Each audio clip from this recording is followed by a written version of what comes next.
Hello and welcome to the Neurologic podcast, coming to you from the UT Dallas Center for Vital Longevity, which is dedicated to pursuing research that leads to cognitive health for life.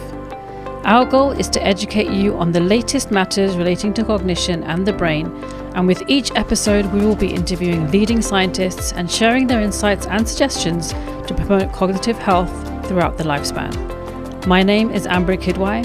And my name is Sarah Munir. And this is Neurologic.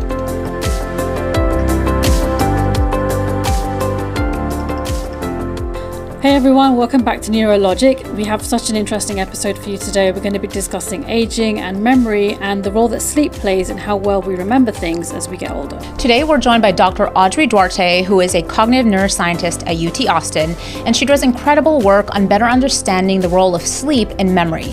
She also investigates why some individuals are better able to maintain their memory and cognition as they age, while others show more severe declines.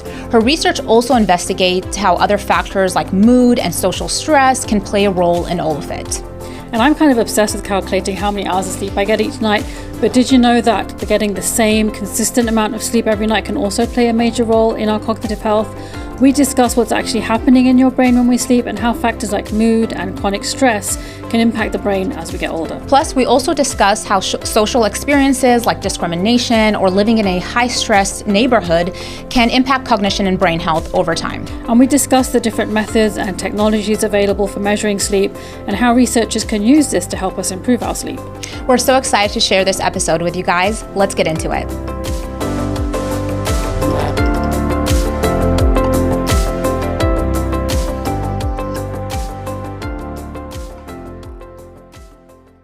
Welcome to the podcast, Dr. Duarte. Before we dive in, could you share a bit about your background and your academic journey and what led you to focus on memory and aging research? Sure. So I was a undergraduate student at UC Davis in California, and I was studying neurobiology and really enjoyed that. But I'm a first-generation student, which means my parents didn't go to college and graduate from college.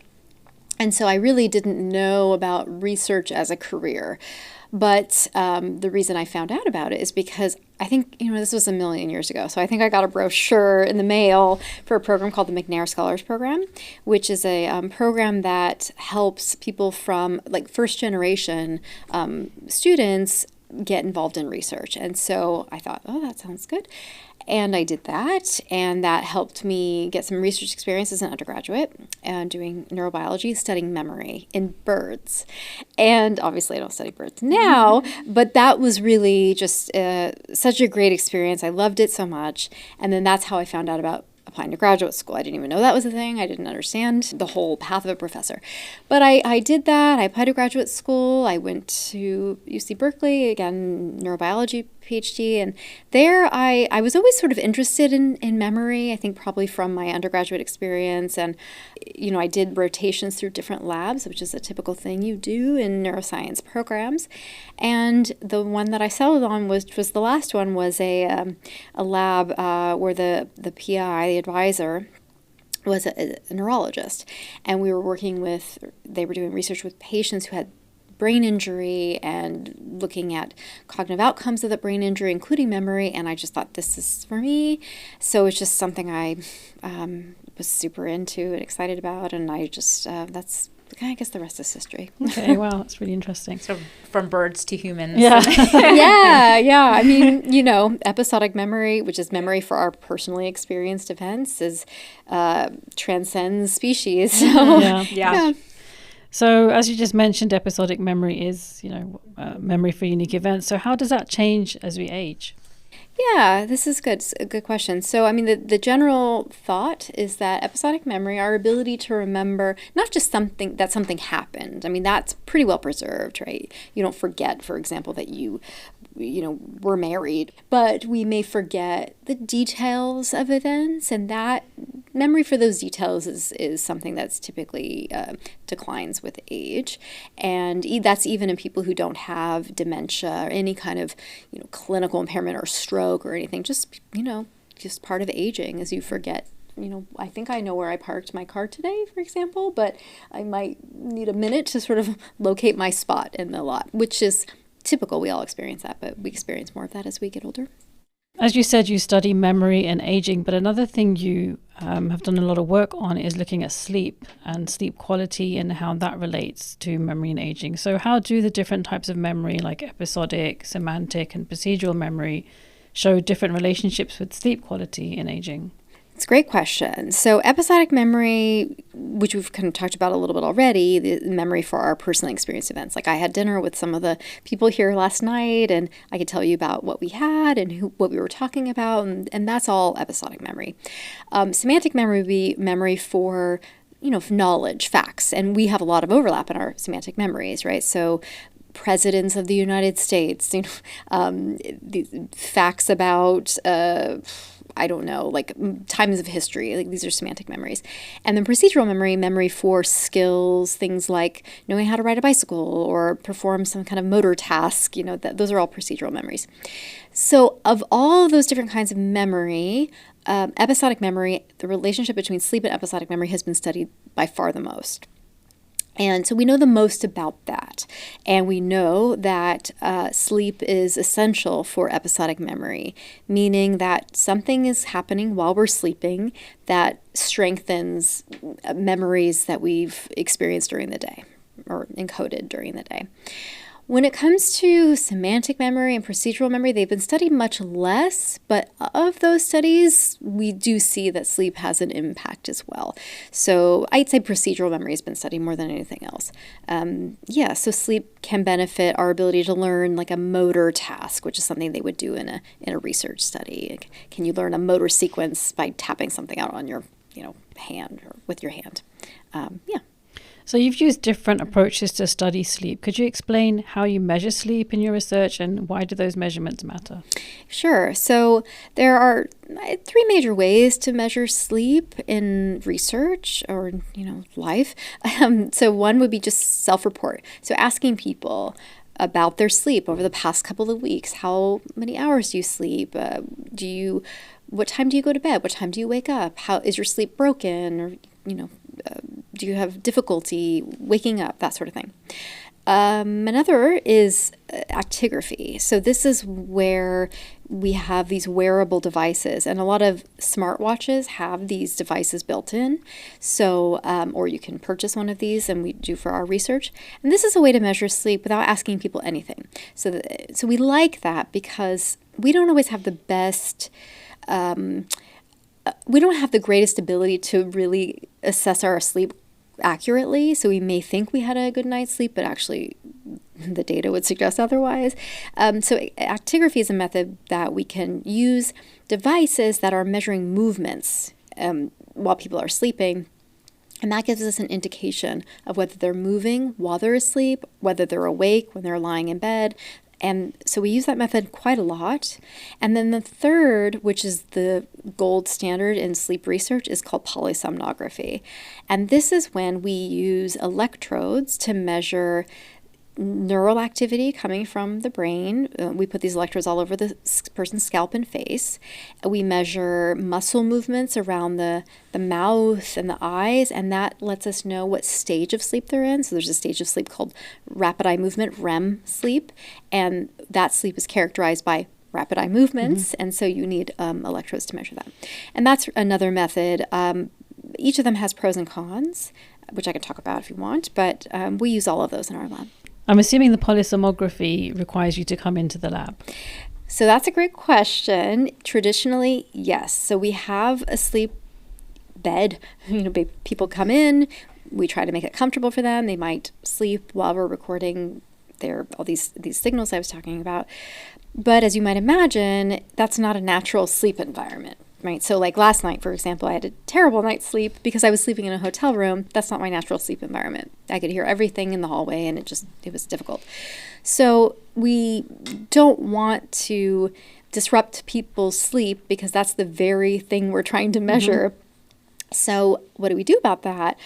One approach is to send people home so they can sleep in their natural environment with electronics that are mobile polysomnography systems, or as we're doing in our lab, we develop these devices that are really soft wearable electronics that don't have any wires at all. People can just put them on their forehead, and we can measure sleep signals that way. So like the ectography that you mentioned that are typically in smartwatches, right? So that's not as accurate as the ones you're talking about, where these wireless sleep monitoring patches. Because the actigraphy, like you mentioned, is just picking up sleep movement, whereas these wireless patches, I'm assuming they're picking up some other brain data. Brain activity. Yeah. Exactly. So the actigraphy is measuring movements, and so it can tell us how long people are sleeping. It can tell us if they're waking up during the night, if they're moving a lot, even if they're asleep. But it doesn't measure neural activity, right? You need electrodes placed around the face and scalp for that. So is it accurate? I mean, actigraphy is accurate in measures of movement, and there have been many studies looking at the relationship between the actigraphy and the corresponding polysomnography to see how well they align. So how close is this device in the watch measuring sleep as we measure with polysomnography? And it's not 100%, but good enough that it's a well-established method. I will say the major benefit to actigraphy is that it's really unobtrusive. People sleep with watches on, and they have these Aura rings now. Yeah, the rings that you just put on. Yeah. So that becomes that's important, because if you want people to be involved in research, for one, you want to make it easy for them, and having to wear a bunch of stuff on your face is not really the best. But that's why we've developed these really low-profile, sort of unobtrusive devices to measure EEG or polysomnography activity. So are there any specific neural markers that you measure during sleep that can predict future memory performance or cognitive decline? There are a few that have been shown in the literature in animal models and in humans as well that are associated with memory performance, and that reductions in these may also be indicative of future memory decline. So some of those are called things like spindles, sleep spindles. It's just a way of looking at this neural activity and identifying a particular signature and a particular frequency, and you see it.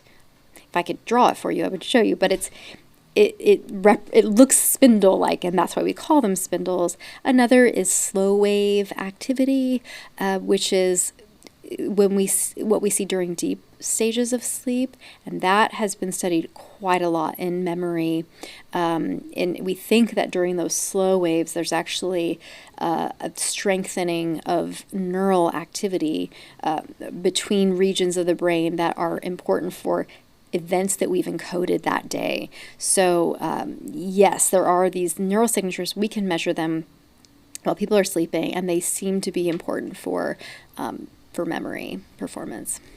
So you kind of mentioned the different sleep stages. So it's particularly the REM sleep that you mentioned, the rapid eye movement, that's important for that memory consolidation. Actually, it's the non-REM. Oh, okay. Yeah. So it's not that REM has no role, but non-REM stages, and there are multiple substages of non-REM, have been shown, perhaps more than REM, to be important for episodic memory. REM has been more associated with procedural memory, actually, and also memory for emotional information. But by and large, it's the non-REM stages of sleep, the deep stages of sleep that we enter maybe an hour into our sleep, and we experience more of this deep sleep in the first half of the night than the second half. That seems to be the most critical for episodic memory. So in your research, you've also looked at not just the average amount of sleep, which is important, but also nighttime variability. So for example, let's say my weekly sleep looks like I get 5 hours one day, then 8 hours, then 10 hours, then 4 hours. So there's a lot of variability there. So when we're looking at sleep amount versus variability, how are each of these important? That's great. A great question. So I will say the vast majority of the literature has just averaged, maybe we have multiple days or even multiple weeks of data this would be from actigraphy. And we look at an average across all of those days and just one variable per person. How is that related to individual differences in memory, let's say? It is, right? So duration is, longer duration up to a point is associated with better cognition, but variability. So like you said, night-to-night variability has more recently been investigated, and that is associated with generally negative cognitive outcomes. So, yeah, and I will say one thing here too, which is I've had this question before where people have asked, like, well, what if I'm a regular sleeper, but I sleep 4 hours a night? And the answer is, like, that's also not good. So getting quality sleep and having a pretty stable sleep schedule where you go to bed around the same time, you wake up around the same time every day, which is very difficult for a lot of us, it has been shown to be the most beneficial. Yeah. So when we're talking about aging, some people are better able to maintain cognitive function with age. And, we've talked about sleep. What other key factors have you discovered that contribute to these differences and why some people age and are able to preserve their cognition versus others who decline more? Good question. So in my lab, we've studied sleep and we've studied aspects of mood, depression, anxiety, stress. But there are a lot of other factors that have been explored in other studies, including ours, but from other labs as well. So physical activity is another hugely important factor. And I will say it's physical activity that we would classify as leisure related, because we've shown that people can have, and we use the accelerometers, the actigraphy for this as well, but people can be physically active, but if it's a part of a job that's, let's say it's a labor-intensive sort of job, that is not positively associated with cognition. And so it does seem to be that leisure-related physical activity, exercise is what's particularly beneficial. Diet has been explored, but the effects of diet on cognition and cognitive decline are somewhat the effects are smaller than physical activity. I was going to ask, like, in terms of when we're looking at these modifiable factors, how big does a role sleep play? Because let's say I'm physically active, I eat good, but I'm not sleeping well. Right. Is that going to contribute to worse cognition versus if I sleep very well, but I don't diet, I don't exercise? It's such a good question, and I think it's difficult to say what any one person, in fact, we can't say that, right, what any one person should do. But physical activity is one of the biggest factors. Sleep is another really important factor. And sleep and physical activity, the nice thing about this is that physical activity, regular physical activity, can improve sleep quality. So it becomes very difficult because so many of these variables are correlated. But those two are ones that are modifiable that I think are probably some of the most important predictors. So we often hear about age-related changes in circadian rhythms. And with older adults, we see that they tend to go to bed earlier, they tend to wake up earlier. How do these shifts in their sleep timing affect memory processing? That's a really good question. I would say that has been explored much less than sleep. It is typical, not every person, but it is typical that people rise earlier and go to sleep earlier, as you say. I don't know that that's particularly a negative predictor of cognition. It's probably related to underlying changes in neurochemistry that are just inevitable with age. But this is somewhat relevant to this idea of daytime sleepiness, napping, which I don't know if we want to talk about napping. I'm happy to do that. But, napping is more common it's common in children, and then it's not as common I will say in the United States and North America, it's not as common in adults, and then it becomes more common in older adults. And napping is one of these interesting lifestyle factors where generally it does seem to be positive. So naps during a certain window of the day, 1 to 4 p.m. or so, even in older people who might go to bed earlier, seems to be beneficial for cognition and reducing daytime sleepiness. Is there a specific amount of time of the nap? That is such a good question. So, yes, Some studies show that naps that are longer than 30 minutes may actually be associated with worse cognitive outcomes. Now, what we don't know is if that's because a long nap is interfering with nighttime sleep. That could very well be. It could also be that a longer nap is reflective of underlying illness or pathology. And we know, we all have the experience, right? If we're ill, we tend to sleep more, right? So it's hard to, it's kind of a chicken and egg issue here. But I would say no one would disagree that a nap in the 30-minute range is beneficial. There's mixed evidence for longer naps. I'm wondering if that also has something to do with the stages of sleep that you get into with a nap. So if you're going to REM sleep and then you wake up, you can kind of tell like your sleep was disrupted because you got out of REM sleep instead of going from REM to slow wave sleep and then waking up. So yeah, I'm wondering if that 30-minute nap doesn't let you go into that REM sleep, which makes you feel drowsy when you get up because it was disrupted. Yes. So if you have a nap, there are individual differences here, but generally speaking, if you have a shorter nap, 30 minutes, less than an hour, you're unlikely to reach deep stages of sleep, slow wave sleep, which, as we're talking about, is important for episodic memory consolidation, strengthening of episodic memories.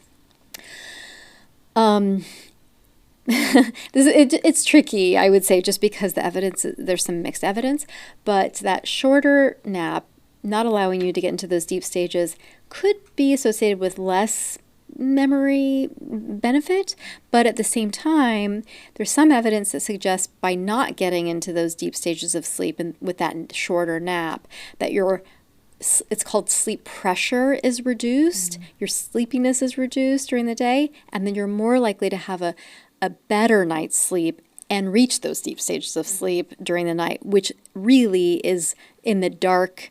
When melatonin is high, a hormone that promotes sleepiness, that's really when we should probably be getting our slow wave sleep. So it's a complex issue. But also, I feel like if you have that short 30-minute nap and it's enough to just kind of rejuvenate you, then your encoding processes after that would be better, like for the rest of the day. So then overall your memory might be better, right? 100%. Yeah. It does seem to be, generally speaking, that naps are generally good. Yeah.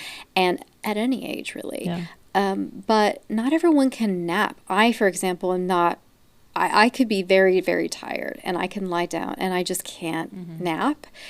Perhaps I'm just very hardwired to the sun. And so I just can't. However, there is really cool data showing that even restful wake is associated with cognitive benefits. So you can lie, down with your eyes closed, just reducing incoming sensory stimulation and probably inducing slow wave activity in the brain. That's not sleep, but not too dissimilar or less wakeful, I suppose. And then that's associated with benefits. So I try to remember that and do that when I can. Yeah, that kind of reminds me of the meditation benefits as well. Absolutely. So if you just take, 20, 30 minutes in the afternoon, just close your eyes and just reduce stimulation, I think that can definitely help. Yeah. Yeah. So do you think that if you improve your sleep quality, you could potentially delay the onset of age-related cognitive decline or conditions like Alzheimer's? That would be, yes, I hope so. We don't know the answer to that, but that is absolutely one of the people who study sleep and aging. That's something that we hope, is that by improving sleep in various ways that we could delay the onset of Alzheimer's disease, maybe reduce it altogether. We just don't know the answer to that question. Yeah, because I'm sure, a lot of this research looks at relationships between sleep and cognitive decline, but it's hard to know if the changes that are happening in the brain to cause cognitive decline are causing worse sleep. So it's hard to know which way around, what the direction is of the relationship. Right. Are the changes in your brain that lead to cognitive decline causing you to have worse sleep, or is the worse sleep causing you to have changes that are leading to cognitive decline? The answer is probably both, to be honest. I mean, we do know from from some large, what we call sort of like epidemiological studies, that people who report sleep difficulties earlier in life, let's say middle age, when it's unlikely that there's much neuropathology, like Alzheimer's disease related pathology, that is predictive of increased risk of cognitive decline in Alzheimer's. So that does suggest that poor sleep could maybe lead to some of this pathology, and there are mechanisms that have been explored in largely rodent models. But it is also the case that pathology contributes to poor sleep. We know that is also true. So what I think about is, yes, there's probably bidirectionality here, but what's more easily modifiable, sleep or neuropathology? And I would say sleep is probably more easily modifiable, right? So kind of staying on the topic of the sleep alterations in older adults, have you seen any neurological changes or physiological changes when you're using these sleep monitoring techniques in older adults to suggest that they're having these sleep difficulties? Oh, yes. So you're asking about, can we see evidence in the neural data we measure during sleep that's related to the sleep difficulty? So it's a good question. I mean, it depends on how we think about the sleep difficulties. So if it's people reporting that they have poor sleep, and is that related to some of these neural measures? The answer is, to some extent, yes. If we're defining sleep difficulty or poor sleep in aging as those neural measures, which is kind of what we typically will do, then there is no other core, like that is sort of the gold standard. Yeah. Does that make sense? Yeah, that makes sense. So your work highlights racial and ethnic differences in sleep memory associations, and less than 5% of studies on sleep memory associations report racial and ethnic data. So what have you discovered about these differences, and why are they important?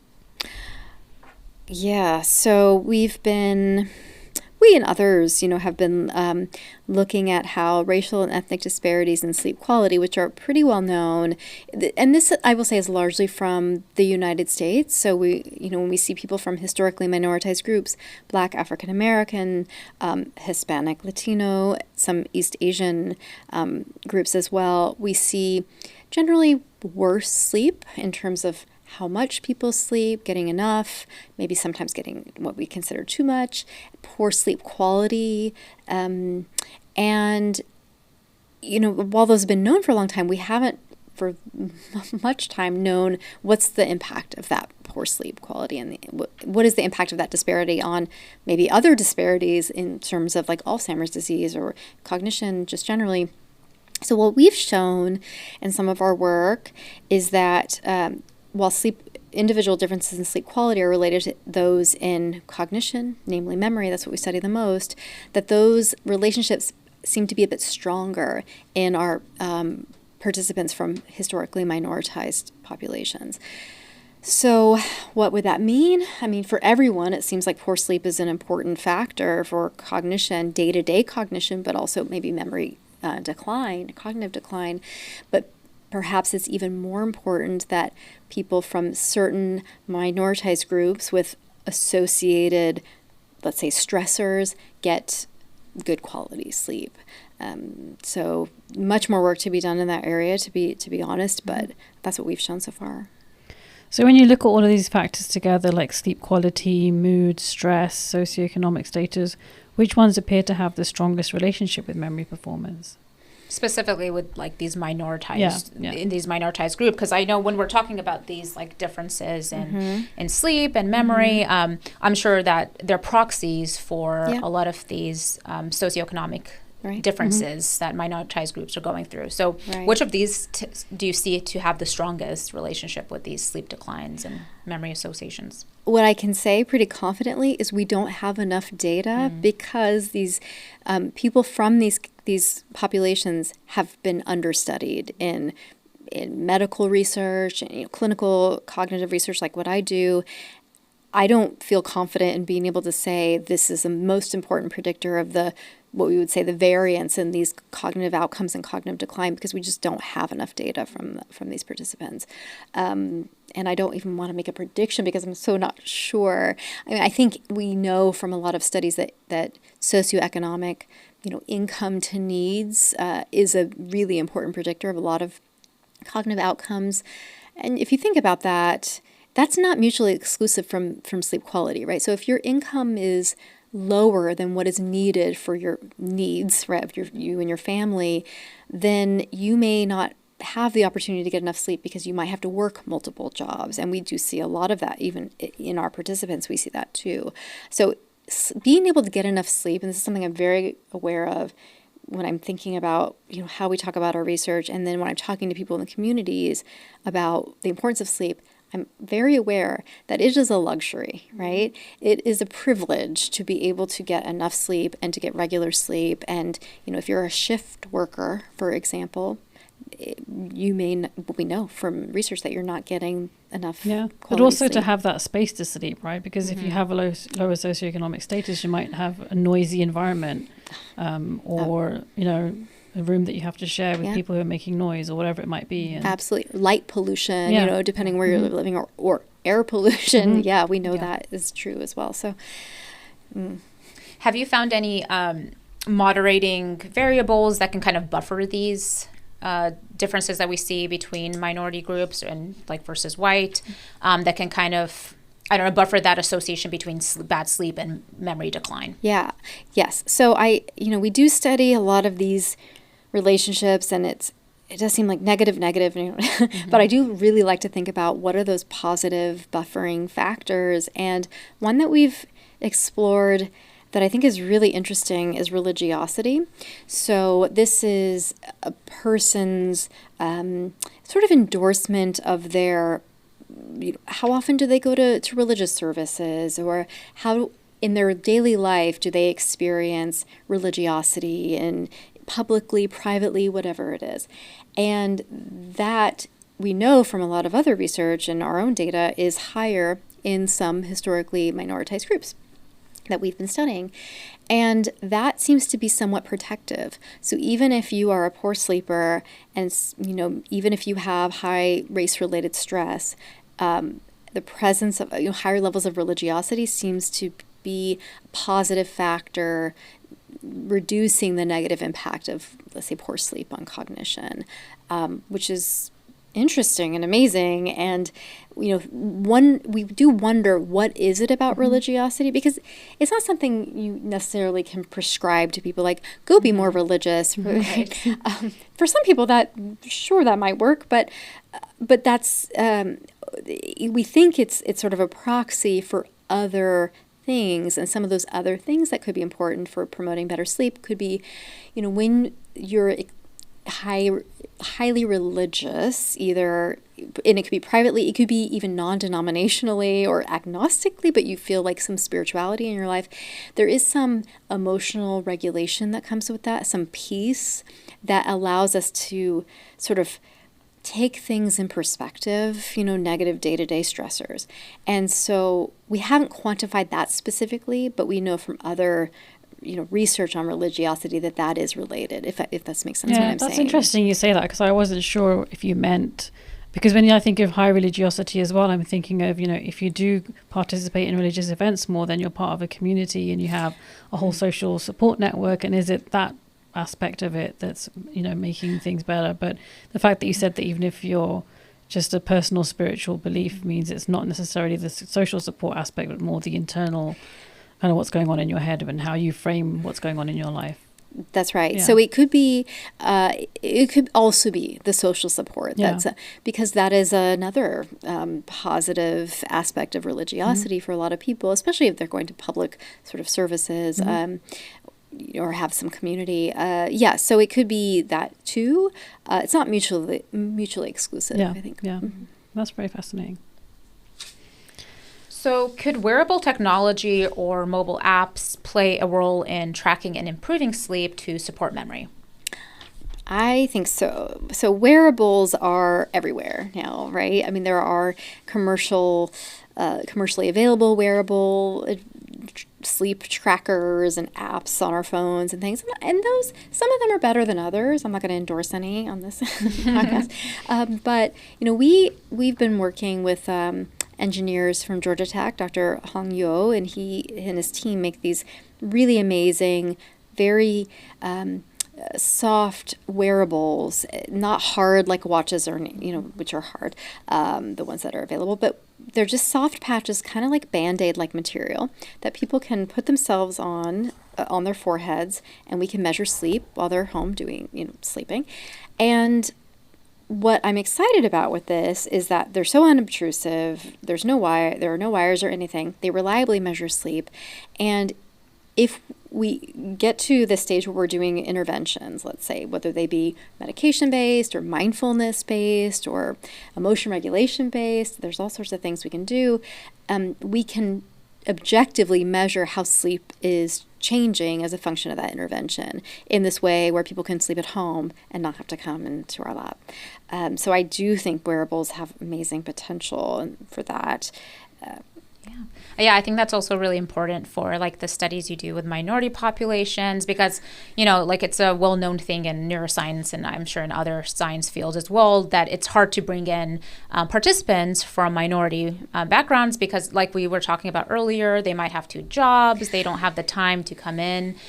So these devices that let you kind of measure sleep in the wild, so to say, is going to help us get more accurate data and better identify these differences between races, ethnicities, and what's going on there with sleep. Absolutely. So a new project that I hopefully that's funded by the NIH, which would be amazing. Then fingers crossed, and we will do exactly that. So we can. People are really interested in participating in research, but it's very difficult to say, okay, I'm going to take off 3 hours and come to the lab, and it might be multiple visits, but we can mail these devices, and people are willing to participate in that way. And so I think it's going to be much more inclusive, the research going forward when we can do that. Yeah, I think it's also interesting to just get feedback on your own quality of sleep, because I feel like there's such a subjective aspect. I remember attending a talk once where somebody was talking about how a lot of times people will report that they didn't sleep, they were waking up and sleeping, but when they're in the lab they actually were asleep. But it's this kind of light form of sleep that you're constantly waking up, and so they would report that they hadn't slept, but they had actually had quite a good amount of sleep. So it's interesting to get that kind of feedback. Isn't it? You would think you would know how you slept, but amazingly we're not very, myself included, I'm not very good at it. I fall asleep almost every time I watch a movie at nighttime with my husband. And he's, are you awake? I'm like, yes. But I'm obviously not, right? It's just, you're in that shallow sleep. So before we wrap up, where can our listeners learn more about your work? Oh, well, my lab website is a good place to go for our latest published research. On there too, I have links to talks that I've given that people can see. Sometimes I'm not the most active on social media just because, I don't know, I find it to be a little bit stressful to go on there sometimes, especially with, when I want to avoid kind of current events that are stressful. But I do post about our latest research there as well on X primarily, so. Okay. Yeah. So thank you, Dr. Duarte, for joining us today and for the important work you do to better understand sleep and memory in older adults and in minority groups. I'm going to be figuring out how to squeeze a 30-minute nap into my daily schedule, and we look forward to keeping up with your work. Great. Okay. Thank you so much for having me. Thank you for listening to Neurologic, a CVL podcast. If you like what you're hearing, please follow and share with others. This podcast wouldn't be possible without the support of our team and the incredible work that goes on behind the scenes. We'd like to give special thanks to Patricia Moran for editing this episode. To learn more about the Center for Vital Longevity, just look up cvl.utdallas.edu, and here you'll find information about our research as well as information on how to volunteer to participate in our studies and how to donate to support innovative research to understand, protect, and enhance the vitality of the mind across the lifespan. Join us next time as we continue to explore the latest research and strategies for keeping our brains healthy throughout our lives.